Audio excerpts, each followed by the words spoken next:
La nieve caía silenciosa sobre las calles de París, una ciudad romántica, elegante, pero en aquella noche de 1981, silenciosa también de horror.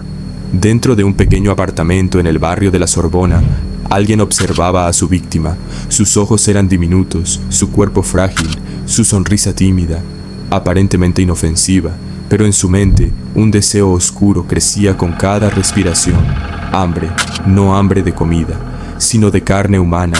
Esa noche, Issei Sagawa decidió que nadie más ocuparía el lugar de su obsesión. No habría súplicas que lo detuvieran, no habría palabras que apaciguaran lo que ardía dentro de él. René Hartevelt, una joven estudiante holandesa de 25 años, estaba a punto de entrar en su historia. Una historia de muerte, deseo y canibalismo que sacudiría a Francia y cambiaría para siempre la forma en que miramos la maldad. Y mientras las luces de París titilaban tras las ventanas, nadie en la ciudad podía imaginar que el horror tenía rostro amable, voz suave y modales educados. El monstruo estaba sentado frente a su cena y esperaba. Issei nació en 1949, en Kobe, Japón, en una familia adinerada. Su padre, un empresario poderoso, esperaba de él éxito, disciplina y perfección, pero Issei era diferente, prematuro, frágil, débil. Sobrevivir fue su primer triunfo y su primer contacto con el miedo. Desde pequeño descubrió que la realidad tenía sombras que otros no veían. Mientras los niños jugaban en el parque, él se refugiaba en los libros, en la soledad y en pensamientos que nadie debía conocer. A los 12 años comprendió algo aterrador. Sentía un deseo por la carne humana. No era fantasía ni juego, era hambre, algo que lo perseguiría toda su vida. Durante la adolescencia, sus impulsos se volvieron imposibles de ignorar. Leía sobre antropofagia, asesinatos, torturas, buscando justificación o inspiración.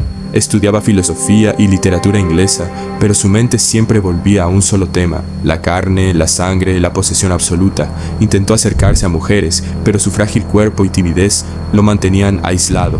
Su obsesión se volvió secreta, intensa, casi ritual. Cada encuentro fallido no lo detenía. Lo hacía más meticuloso, más paciente, más calculador. En 1977, Sagawa se mudó a París para estudiar literatura comparada en la Sorbona. Para él, la ciudad era libertad. Nadie lo conocía, nadie sospechaba. Su soledad se convirtió en oportunidad. Empezó a frecuentar bibliotecas, cafés, librerías y prostitutas. Pagaba por compañía, pero nunca por contacto físico. Su deseo era exclusivo: observación, fantasía y eventualmente consumo. En 1981 conoció a René Hartevelt, estudiante holandesa. Alta, rubia, elegante y dulce. Era brillante y amable, todo lo que Issei había imaginado. La invitaba a leer poesía en su apartamento. Ella aceptaba sin sospechar nada. Para Sagawa, ella no era solo una persona, era la perfección hecha carne. Cada palabra que leía, cada gesto que hacía, alimentaba la obsesión que llevaba años construyendo. En su mente, poseerla significaba devorarla y nunca dejarla ir. El 11 de junio de 1981, Issei la invitó nuevamente. Le pidió leer un poema en alemán para grabarlo. Mientras ella leía, él la observaba con precisión. De repente, sacó un rifle calibre 22. El disparo fue seco. René cayó al suelo, silenciosa. El mundo pareció detenerse. Issei sintió una calma que nunca había conocido. Desvistió el cuerpo con cuidado. Lo tocaba, lo olía. Cada fragmento alimentaba su deseo. Probó un trozo crudo. Lloró, no de culpa, sino de placer. Durante 3 días convivió con el cuerpo. Dormía, escribía, cocinaba y volvía a comer. Finalmente decidió deshacerse de los restos. Los metió en maletas y los arrojó al Bois de Boulogne. Al día siguiente, los paseantes encontraron las maletas. Dentro, los restos de René. La policía rastreó las pistas hasta el apartamento de Sagawa. Allí encontraron fotos, restos de carne en la nevera y notas que describían cada paso. Issei confesó todo sin resistencia, con serenidad y orgullo. Lo hice porque la amaba, dijo. Comerla fue mi manera de hacerla mía. Francia quedó horrorizada. La prensa lo llamó el caníbal de la Sorbona. Pero lo más sorprendente fue que los psiquiatras lo declararon inimputable. Estaba loco, no podía discernir bien de mal. Fue internado en un hospital psiquiátrico menos de 2 años. En 1984 fue extraditado a Japón. Allí su familia pagó su liberación y los médicos determinaron que estaba cuerdo. El resultado: Sagawa quedó libre. De regreso a Japón, Sagawa se convirtió en celebridad macabra. Libros, entrevistas, apariciones en televisión, columnas gastronómicas. Contaba su historia con voz suave, sonrisa tímida y detalle perturbador. Algunos lo veían como un filósofo enfermo, otros como un espectáculo grotesco. Nunca mostró remordimiento, solo decía: "Ella vive en mí, siempre lo hará". Issei Sagawa murió en 2022 a los 73 años. Nunca pagó por su crimen y siempre defendió sus actos como una forma de amor distorsionado. Su historia nos obliga a mirar lo más oscuro del ser humano, que el mal puede tener rostro amable, voz suave y modales educados. ¿Y tú? ¿Crees que Sagawa era un enfermo sin control? ¿O alguien que entendía demasiado bien su propia oscuridad? Pero para entender a Issei Sagawa, no basta con conocer sus actos, hay que adentrarse en su mente, en esa mezcla de fragilidad, obsesión y racionalización que lo convirtió en un depredador. Desde niño, Issei vivió entre la vida y la muerte. Su nacimiento prematuro, su cuerpo débil, lo marcaron. El mundo le mostró desde temprano que la supervivencia era frágil, efímera. Quizá por eso, su deseo de poseer y devorar se volvió un símbolo de control absoluto. Si podía dominar la vida de alguien, hasta el punto de consumirla, entonces podía dominar su propio miedo a morir. En París, esa necesidad se amplificó. El entorno lo fascinaba y a la vez lo aislaba. La ciudad de luces, cultura y libertad, pero también de anonimato, le permitió proyectar sus fantasías más oscuras sin límites. Sagawa no veía sus crímenes como violencia, los describía como rituales de unión. Cada detalle estaba cuidadosamente planeado: la elección de la víctima, la preparación del espacio, la observación meticulosa del cuerpo. Para él, cada fragmento de carne era poesía, cada gesto un acto de amor retorcido. Su relación con René no fue solo un encuentro fatal, fue la culminación de años de fantasía acumulada. La muerte no era el objetivo final, era la consecuencia inevitable de su deseo de consumar la posesión absoluta.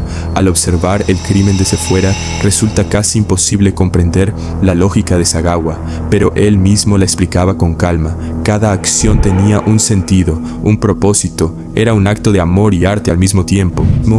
Después del asesinato, mientras los restos permanecían en su apartamento, convivió con ellos como si fueran compañeros silenciosos. Cocinaba, escribía, fotografiaba y reflexionaba. En esos momentos, su humanidad y su monstruosidad se entrelazaban de manera inquietante. Un hombre capaz de actos atroces, pero también de rituales delicados y meticulosos. Cuando la policía llegó, Sagawa no mostró miedo, no huyó, no mintió. Habló con una serenidad que desconcertó incluso a los investigadores más experimentados. La claridad con la que narraba sus acciones era perturbadora. Parecía analizar cada movimiento de sí mismo, como un científico estudiando un fenómeno fuera de lo común. Los expertos en criminología han debatido durante décadas sobre Sagawa. Algunos lo consideran un enfermo mental incontrolable, otros un depredador racional. La realidad probablemente está en algún punto intermedio, un hombre con rasgos de locura, sí, pero también con conciencia y planificación, capaz de manipular su entorno y justificar sus actos ante sí mismo. Su liberación en Japón y posterior fama mediática agregaron otra capa de horror. El mundo podía ver que alguien que cometió un asesinato y canibalismo podía no solo sobrevivir, sino convertirse en celebridad. Sagawa asistía a programas de televisión, publicaba libros y hablaba abiertamente sobre sus crímenes con una mezcla de timidez y orgullo, como si contar la historia fuera un acto de arte, no de horror. La paradoja de Sagawa es estremecedora, un asesino que se convirtió en un fenómeno cultural. Y mientras el mundo continúa girando, seguimos preguntándonos: ¿cómo puede un hombre convertir sus deseos más oscuros en una historia pública sin ser castigado por completo? ¿Es un caso de enfermedad mental o un reflejo de la capacidad humana para racionalizar lo irracional? Issei Sagawa murió en 2022, pero su historia sigue viva en cada análisis, en cada documental, en cada libro que se atreve a mirar dentro de la mente de un hombre que confundió amor y hambre, deseo y consumo. Su vida y sus actos nos obligan a mirar al espejo de nuestra propia curiosidad y a preguntarnos: ¿qué haríamos si nuestros deseos más oscuros pudieran ejecutarse sin consecuencias? ¿Seríamos nosotros también capaces de mirarlo todo con calma y sin culpa? Déjalo en los comentarios, suscríbete, deja tu like y prepárate, porque lo que viene es todavía más perturbador.